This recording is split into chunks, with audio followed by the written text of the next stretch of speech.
Few secrets in history have held the world's attention as much as the mysterious death of King Tutankhamun, a young pharaoh of ancient Egypt.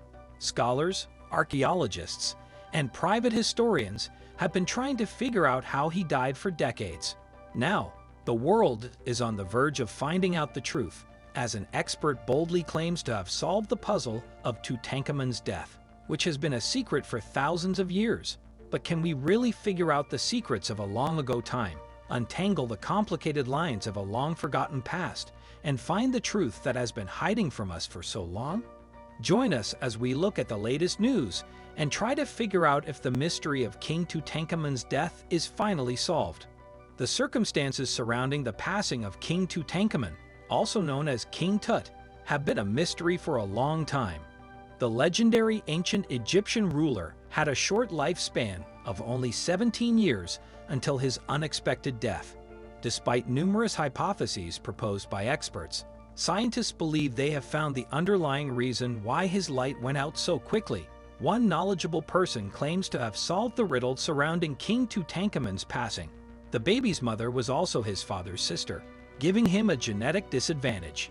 Geneticist Karsten Pusch from the University of Tübingen stated in 2010 that he was not a very powerful pharaoh and that he was not penning the chariots. Tutankhamun was characterized by being frail and weak and walking with the assistance of a cane due to his club foot. He also had a genetic disadvantage due to his family history, which is usually practiced to compromise health and the immune system. Despite this, Tutankhamun succeeded to the throne of ancient Egypt when he was just 9 years old. He rose to power during a period of great unrest in his country, stemming back to his father's reign, which had forbidden his people from worshipping multiple gods, as was the norm at the time. This led to the populace of ancient Egypt beginning to refer to him as the heretic king.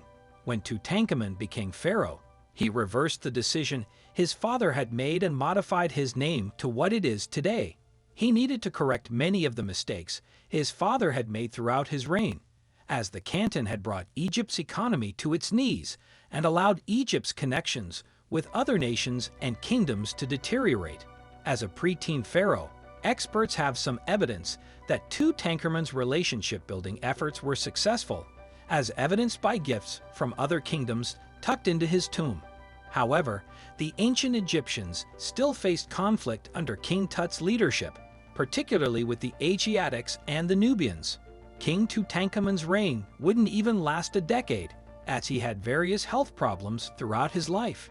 He stood only 5 feet 6 inches tall and had an oddly shaped frame. Experts have theorized that his unusual figure could have been caused by any number of syndromes or genetic conditions, although none have been wholly confirmed to match Tutankhamun's short stature. King Tut, the teenage pharaoh of Egypt, was a mysterious figure who disappeared from public consciousness for centuries due to the lack of records about his death.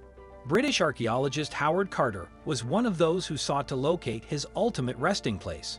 Carter spent time with his family in Swatham, Norfolk, and visited Didlington Hall, a large family property that showed the residence. When he first saw the treasures, he became intrigued and determined to learn more about them.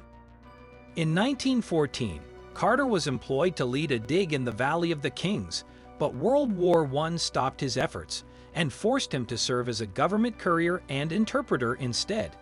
In 1922, Carter returned to the desert and continued his research, supported by Lord Carnarvon, who was increasingly unsatisfied with the results. He informed Carter that he had one final season to make a worthy discovery, or else he would stop paying for the dig. Karen discovered a stone at the top of a staircase, leading to a doorway that took 2.5 weeks to open. He took care to ensure that Carnarvon was standing by him, using a chisel to pry open a portion of the door to the tomb. After Carter had a look inside, Carnarvon questioned him to determine if he could make out anything. The famous response given by the archaeologist was yes, wonderful things. The most spectacular objects within the tomb were found at the location where the king was truly laid to rest. A stone sarcophagus collided with a trio of coffins that were stacked inside one another and contained within the first 2 boxes that were nested within one another. After 3,000 years, the final casket, made entirely of gold, was lifted, and the mummy of the teenage king was still completely intact. In the 1960s, an X-ray revealed that the mummy's skull contained bone fragments that led to his death being the result of a homicidal act, particularly a strike to the head. However, this theory did not last for very long, as scientists traced back the steps taken to reveal the body of the Tutankhamun and explained why these shards did not show any traces of the embalming formula. In 2013, a new theory emerged suggesting that King Tutankhamun died in a chariot accident, crushing his fragile body. This theory was supported by signs such as injuries consistent with physical trauma and missing parts of his chest wall and ribs.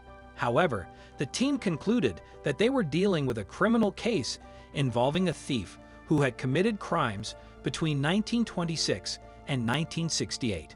Egyptian archaeologist Zahiha and his colleagues used a new machine to investigate Tutankhamun's body, believing that their findings would validate their idea of the cause of death.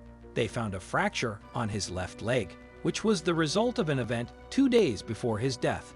However, only mentioning the breakage was not sufficient. They also needed to verify that the injury had grown infected, which ultimately caused the pharaoh's death. DNA has shown scientists that Tutankhamun did not look as strange as some people have suggested. Although experts have investigated every potential theory and debunked as much as possible without coming up with a concrete answer, forensic Egyptologist Sophia Aziz believes that we can rule out the facial abnormalities and clubfoot that Tut was born with. After more than a century of speculation surrounding Tut's death, there is still hope that we will one day know what truly happened to Egypt's most famous young pharaoh. This is it for today. We hope you enjoyed the video. If so, then share your thoughts in the comments and also share this video with your friends. Don't forget to subscribe to our channel and press the bell icon so you can never miss our video.